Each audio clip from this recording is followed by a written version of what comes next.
Hello.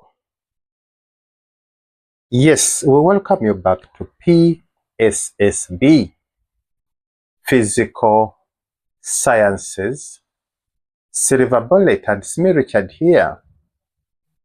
Yes, we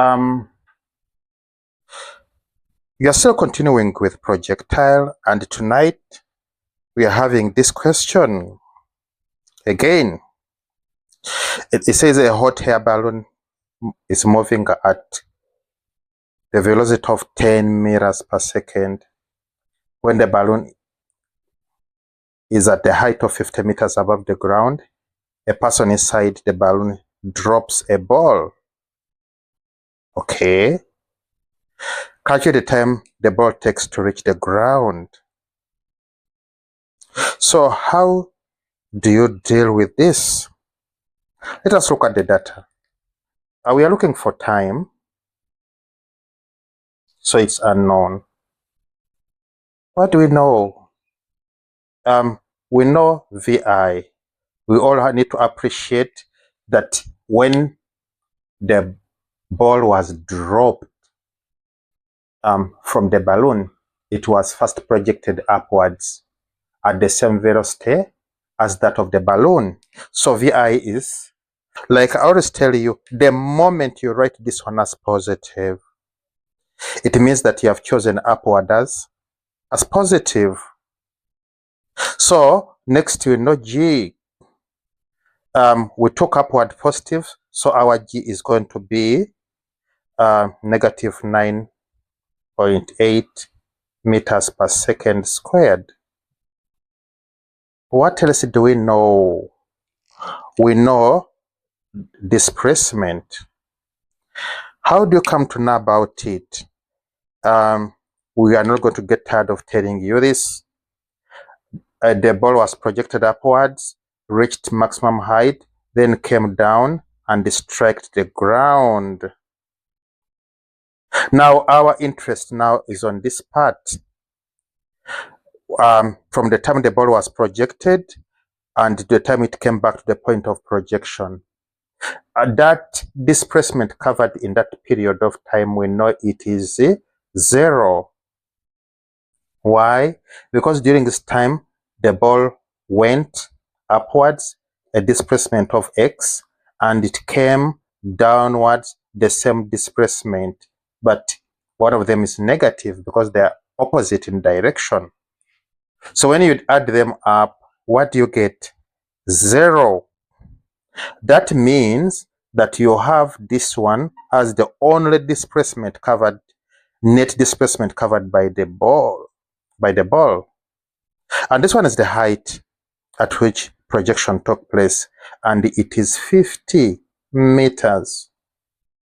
From here, you need also to recall that if you take upward positive, it means that displacement covered above the point of projection is positive, and the displacement covered below the point of projection is negative.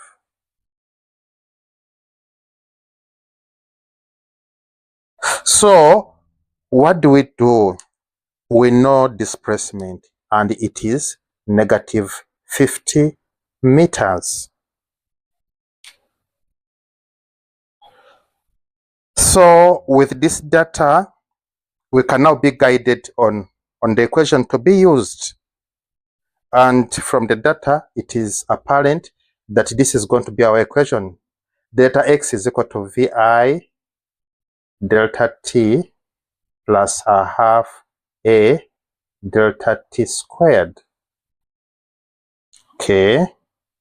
What is delta x? Negative 50. And VI is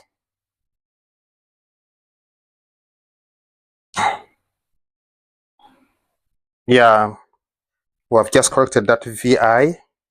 VI is 10 delta t. Okay. Plus what?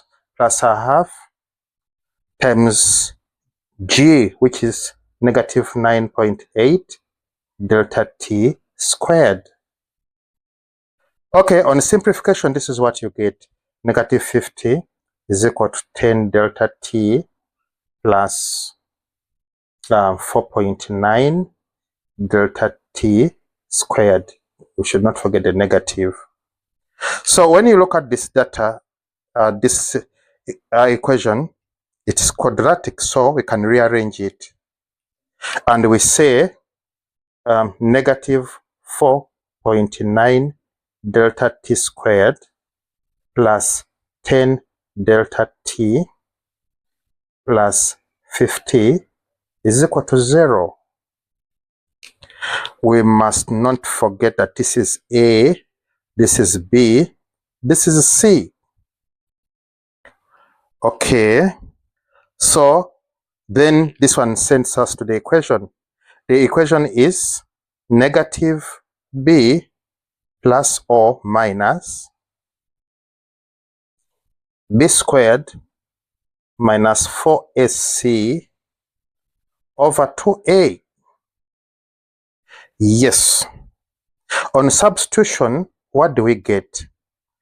Our B is 10. So it's going to be negative 10. And we'll have to choose the side which is going to give us a positive answer. We have to remember that A is negative.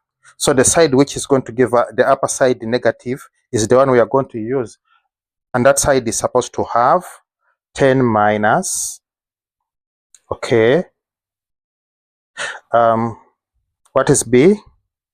B is 10 squared minus 4 times A, and our A is negative 4.9, and our C is 50. All this one over 2 times A, which is negative 4.9.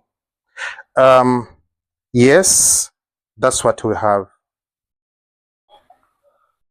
So this gives you negative 10 minus 32.86 over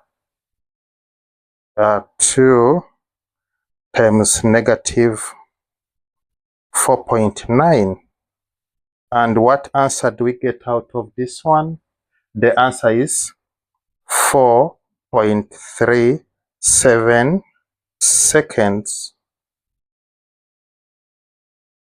So that is that. It took 4.37 seconds for the ball to reach the ground. And with that, we would like to thank you for your time.